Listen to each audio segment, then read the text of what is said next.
about to witness a monumental throwdown.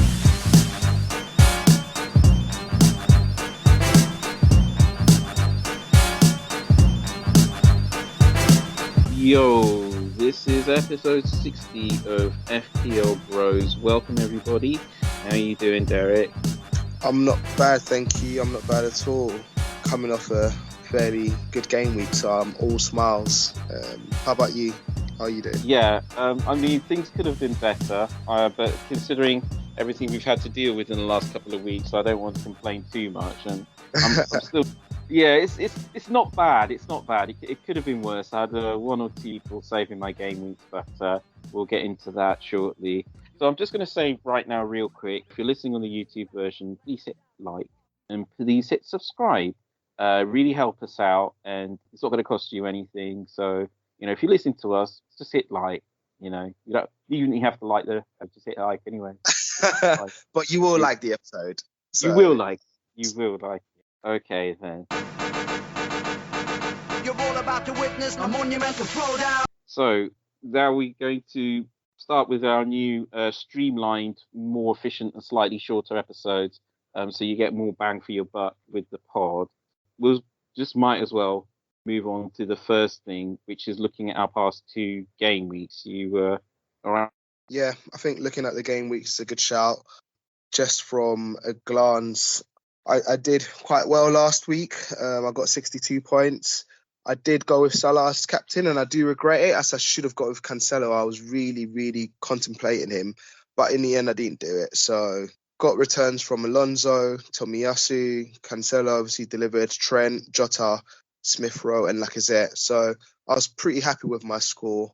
I think the player that impressed me the most was Martinelli for Arsenal. He's really stepped up in the absence of Aubameyang. And, you know, like from all the games I saw last week, which weren't many games, he was the one that impressed me the most. What about you? How did you do last week? Yeah, last week I didn't have everybody playing. And I think, so I suffered a fair bit, but I decided to take it on the chin. I know a lot of people thought about three hitting, especially when we got the news of was it Burnley Watford?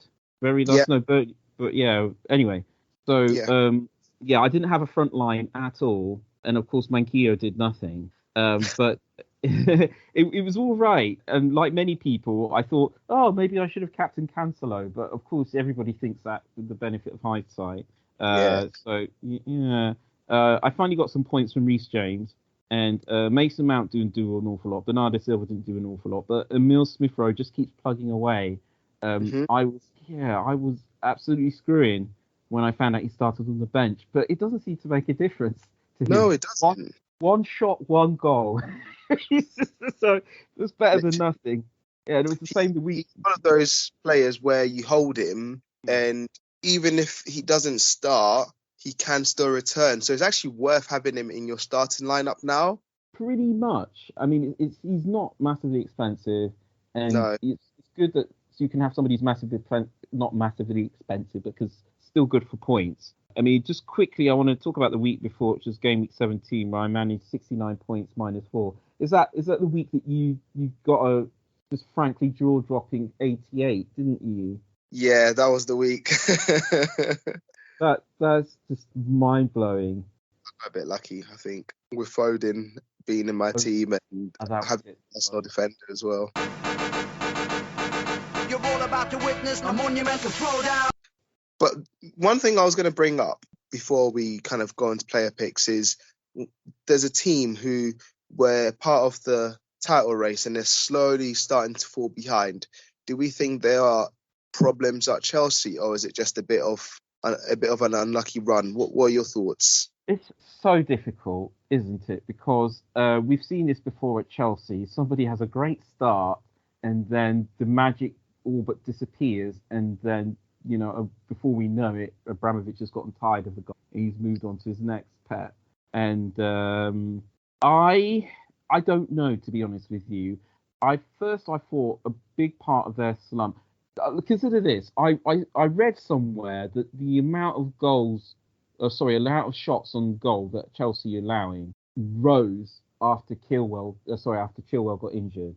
So there's the suggestion that they're missing him obviously there's also a suggestion that they're missing Kante. So, but it seems like they usually start games quite well, and then they can't seem to be able to defend their lead for whatever reason. Yeah. Do I think that it's time to get off Chelsea? I'm not sure. I have to say I always thought having double Chelsea defense was quite risky because for a while now they just haven't looked as tight at the back as they were at the beginning of the season, and I think it was a bit late. For people who thought, well, now's the time to get double Chelsea defense. And I was thinking actually now's the time. That's what they're doing. Yeah. So I'm not sure. My conclusion is that the thing about the Chelsea defenders is that the ones that we all like, Alonso and James, they're attacking players. So maybe you have to just swallow the fact that you're probably not going to get clean sheet points from them. With the attackers themselves, I don't have much of a complaint to make, but that's because I've had Mason Mount for the past 5 weeks, and he's done pretty well for me. But with the rest of them, it's a bit of a crapshoot. So my conclusion is keep the attacking defenders, don't have double Chelsea defence, and if you can live without a Chelsea attacker, then by all means, because there's plenty of options in midfield. And Good advice.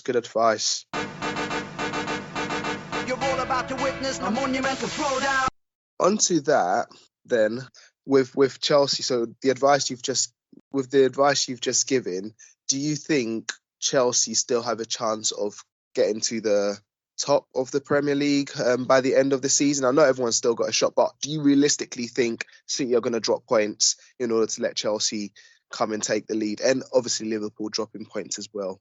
Yeah, I have to say, City are still as good as they've ever been, but I've seen them look more invincible in the past, and it doesn't surprise me when they concede these days.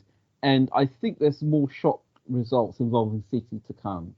With Liverpool, again, most of the time going forward, they're amazing. But as Jamie couldn't resist saying the last time he was on the pod, AFCON make things interesting. Yeah, and again, Liverpool have never looked 100% invincible. But then a lot of time for Liverpool, it helps if everybody else is spluttering. And with Man City this time round, it seems like it's still going to be a tight one. With Chelsea, again, I don't know. This is where Tuchel really earns his money.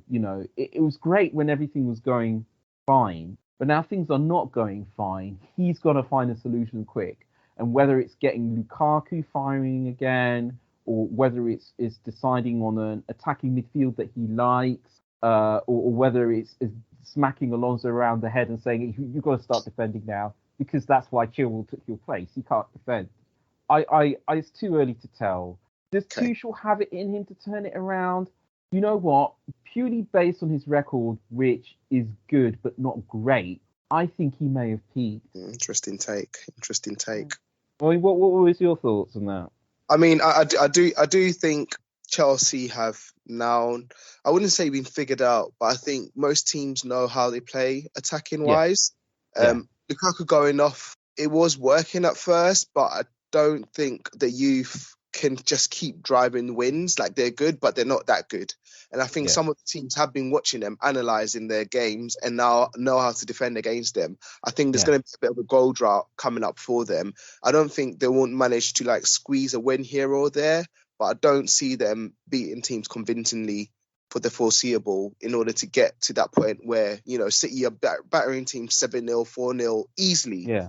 The key players. So, and Liverpool are beating teams, but obviously last week they had a good match against Spurs. So, I do think Chelsea are probably going to drop out of the race, but I still think they'll finish top 3, top 4. Yeah, do you know what? The top 4 might be the best they can hope for, because sometimes it just stops working. Do you know what it was? The way they took apart Juventus, it just got me really excited, and I seriously regret that excitement now. It was jaw-dropping for me. They made Juventus look like made them look like a Sunday League pub team. And I know, and I just thought, but it was, I think I read too much into it. You're all about to witness a monumental throwdown. All right, let's go on to player picks, and we are looking at Gameweek 19. Which is Boxing Day. we might as well look at 19, 20, 21. And the reason I say this is because there's 2 days or 3 days in between each game week. So Yeah.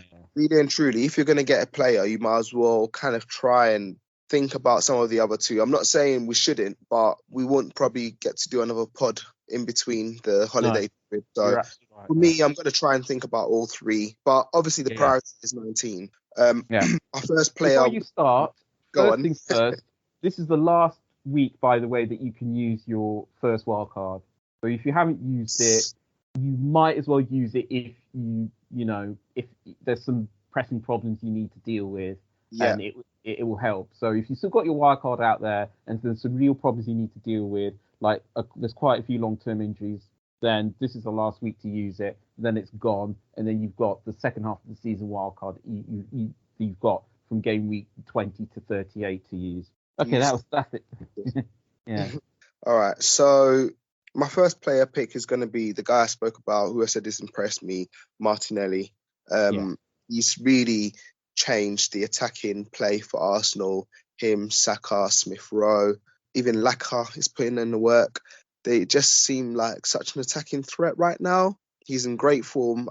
I've watched him and he definitely passes the eye test for me. So Martinelli's my first player choice. The second player for me is going to be Son. Now, not only has Son been scoring for Spurs, but since Kane's now broken his scoring drought, I expect more goals to be coming. So I expect Son to be getting assists as well. He's in great form and he's got some great fixtures coming up. They've got Crystal Palace, followed by Southampton, followed by Watford. And then they've got the North London derby, which is always a competitive one. So I expect Son to be involved in there. So those are my 2 player picks. Wonderful. Okay, good. Right, for my first player pick, I am going to go for Diogo Dalot. Is it Dalot? Is that how you pronounce it? Yes. Yeah. Manchester United. That's right. Now, people I've noticed that people in fantasy football have been talking about Manchester United a lot, and obviously the Rangnick effect. And I think it seems clear for now that Rangnick is happy to have fullbacks who basically go the length of the pitch. And the talk amongst Manchester United fans is that on the left, Luke Shaw should be up to the job, but on the right, and I did mention this briefly because I do like AWB, but just because I like him doesn't mean Rangnick's going to pick him. And many Man United fans feel that Dalot is better at running the left, at going forward, basically, than AWB is. I mean, AWB is a fine defender, there's no doubt about that. But going forward, I will be the first to admit, hasn't really been his strength. His crossing's not super great, you know. And whereas Luke Shaw, he does it all. We saw him do it for England, scored the goal against Italy in the final, right? He's got that in his locker. And apparently Dalot is the man on the right side. So whether you want to go in on Manchester United fans, on Manchester United players, I don't blame you if you're still a little bit hesitant. Because even though their fixtures look fantastic, it still doesn't seem to be quite working. But if you want to get on there early, they have potential for a lot of clean sheets. And if Dalot gets forward and do what he's supposed to do with the pressing, the opposition fullback makes a mistake, the opposition centre-back makes a mistake, he could be through on goal or he could be through for an easy assist. So that's my first pick. And the second one, it's really difficult to say anything groundbreaking at the moment, so I'm not going to. I'm just going to say Jarrod Bowen. People have been talking about him for a while. West Ham's fixtures also look good. He's doing the business for West Ham at the moment. Everything he touches seems to turn to gold. And correct me if I'm wrong, but hasn't Antonio tested positive for COVID? I didn't know that. Yeah, I could be wrong about this. But I'm pretty certain when I was listening to the highlights today, because obviously West Ham played Spurs, that Antonio came back and they mentioned a positive COVID test. So, I mean, I'll just have a quick look at the FPL website and see what's that saying. That's very interesting. Now, the thing about a positive test is that I don't know when he got it and if it means he has to start isolating now, or he's already had it and his isolation is coming to an end, or it's already ended. So yeah, it's on the FPL website. It's saying, yeah, they call it illness, don't they? 75% chance of playing. So in other words, he has tested positive, but we don't know how long his isolation period is going to be. So Gerard Bowen might be the man, particularly. Obviously, it's probably more useful for him to have Antonio to supply assists to, but he can clearly do it on his own if he has. So that's the second pick. Lovely. Great picks. I like them a lot. No, I like the Martinelli one. I would have gone for it myself because you may have noticed, but it looks like ESR has lost his starting place. And at the moment, Arteta likes the Lacazette up front, Odegaard number 10, Saka on the right, Martinelli on the left. And Martinelli, again, he has improved as a player. We saw glimpses of it a couple of seasons ago before his longer-term injury. But he does look good when I see him. He's the same as you. He looks really good. And if he keeps on improving at his price, I think he's 5.4 at the moment. He's not going to be that cheap again for a while. No. And yeah, so even though we've got plenty of midfield picks options, I was going to say Grealish and Foden, but they've got on Pep's bad side at the moment. So we'll see what happens there. You've got Mount, you've got Jota, people looking at Gundogan, people looking at KDB and Son. So there's a lot to go for. Bowen, obviously, I just mentioned. But anyway, I like the Martinelli pick myself. I just wanted to get that out there. Nice. All right, there you go, guys. Player picks. You got Martinelli, you got Son, you got Gerard Bowen, and finally you have, what reminded me again? Diego Dallo. Yeah. Dallo. You're all about to witness a monumental throwdown. Yeah. So those are the preferred player picks. Obviously, there's quite a few other players we like, but if we have any other thoughts, we're going to tweet it. You can follow us at under FPL Bros. At FPL _Bros. At FPL _Bros. Look at me giving you the wrong information. Yeah. All right. Yeah. Peace out, guys, and remember, you won't have much time to make your team changes. So as soon as the game week starts, just start making those changes in terms of what your team player picks for your team, just in case you forget, in case you get a bit too merry during Christmas and you get that deadline. But yeah, have a great holiday, guys. That's it from me. Merry Christmas, everyone. Green hours are around, and that's also from me as well. Peace out, guys.